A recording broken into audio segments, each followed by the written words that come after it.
Respect is a simple thing, but when someone tries to take it away from you and your own family, life has a funny way of restoring it.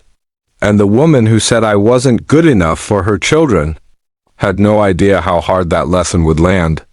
My name is Linda Carver, a 62-year-old retired school teacher from Virginia, and never in my life did I imagine I would become the villain in my own daughter-in-law's imagination, painted as some outdated, unworthy grandmother who didn't deserve a place in the lives of the grandchildren I had prayed for, dreamed of, and loved even before they were born. My son, Michael, was always a gentle boy, thoughtful, respectful, soft-spoken, but when he married Alyssa, a woman who radiated confidence on the outside but carried insecurities sharper than knives on the inside, everything shifted. In the beginning, I tried to embrace her warmly.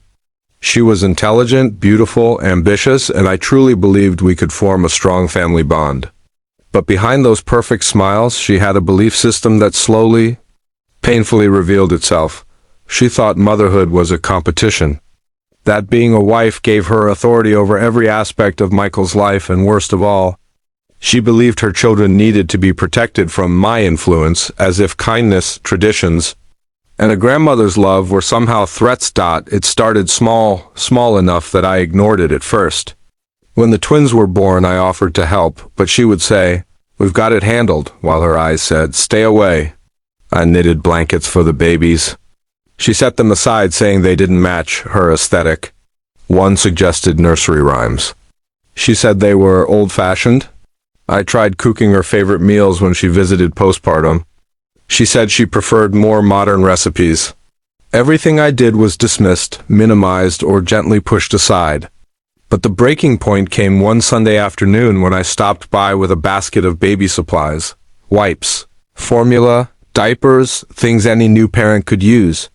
I rang the doorbell, excited to see the babies, but when Alyssa opened the door, she came out alone, blocking the entrance with her body. "The babies are sleeping," she said coldly. "It's not a good time." Her tone wasn't one of inconvenience. It was territorial, irritated, almost disgusted. I tried to smile and asked gently, "Can I at least drop these off?" She looked into the basket, rolled her eyes, and said, "Linda, we don't need your old school choices. And honestly, I don't think you're the right person to have around the kids right now." Something snapped inside me. "What do you mean by not the right person?" I asked. She sighed dramatically, as if talking to someone beneath her. "You're not good enough.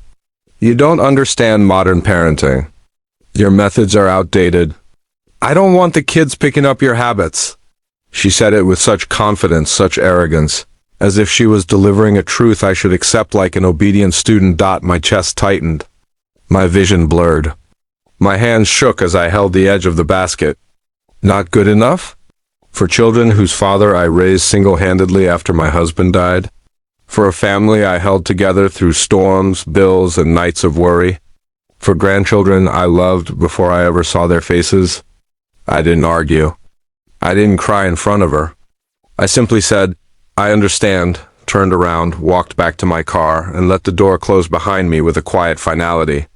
That night I cried alone in my kitchen, not because of the insult, but because I felt my son slipping away again, letting someone else build walls between us brick by brick. Michael didn't call for days. When he finally did, his voice was tight. "Mom, Alyssa feels like you judge her. Maybe give her some space." I didn't argue. I just said, if space makes her feel safe, she can have all she needs. What he didn't know was that space was exactly what taught her the lesson that would reshape our entire family. Weeks passed. I stopped visiting. I stopped calling. I stopped dropping off gifts. And little by little, life gave Alyssa the reality check she never expected. First came the exhaustion, the kind that new parents feel deep in their bones.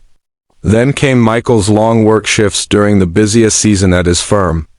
Then came the twins' sleep regression, then teething, then double ear infections. And suddenly, the woman who once dismissed my help started drowning in responsibilities she never imagined would hit so hard. I wasn't petty, I didn't gloat. I didn't send passive-aggressive messages. I stayed silent, letting life do what I never could, show her the truth.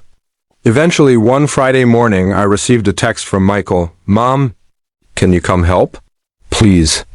Alyssa is struggling." I took a deep breath, not out of satisfaction, but out of relief. Maybe this was the bridge we needed. When I arrived, the house was chaos. Toys everywhere, dishes piled up, the twins screaming, and Alyssa sitting on the couch with her hair a mess, dark circles under her eyes, tears streaming down her face. When she saw me, she didn't speak, she just broke down harder. I didn't hesitate. I took her hands, guided her to the bedroom, tucked her into bed like she was my own child, and said gently, "Rest, I'll take care of the kids." She stared at me, stunned, confused, almost ashamed. Why are you helping me?" she whispered. I gave her the simplest truth, because that's what family does. Whether or not you think I'm good enough. Her face crumpled with guilt. She didn't argue. She didn't defend herself. She just cried. While she slept, I cleaned the house, fed the twins, played with them, sang to them, and within 2 hours, peace replaced chaos. When Alyssa woke up and saw the calm in the house, she burst into tears again. "Linda, I'm so sorry." "I'm so sorry for everything," I said. I didn't respond immediately. I just held the baby in my arms and let her speak. I was overwhelmed. I was scared. I didn't grow up with family support. I never had a mother. I thought you were judging me. I thought you wanted to take over. I thought I wasn't good enough. And that's when I realized the truth. The root of all her hostility wasn't arrogance. It was fear. Fear of being compared. Fear of being inadequate. Fear of being overshadowed by a woman who had survived motherhood alone. I sat beside her and said softly, "Alyssa, I never wanted to replace you. I just wanted to help you." And that's when the final wall inside her broke. She leaned forward and whispered through tears, "You're more of a mother to me than anyone I've ever had." From that day forward, everything changed, not instantly, but deeply. She began inviting me over, asking for help, asking for advice, asking for recipes. She apologized to me again, this time in front of Michael, admitting that she had created the distance, not me.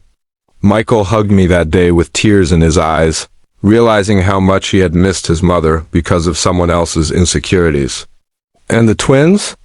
They cling to me now like their favorite blanket.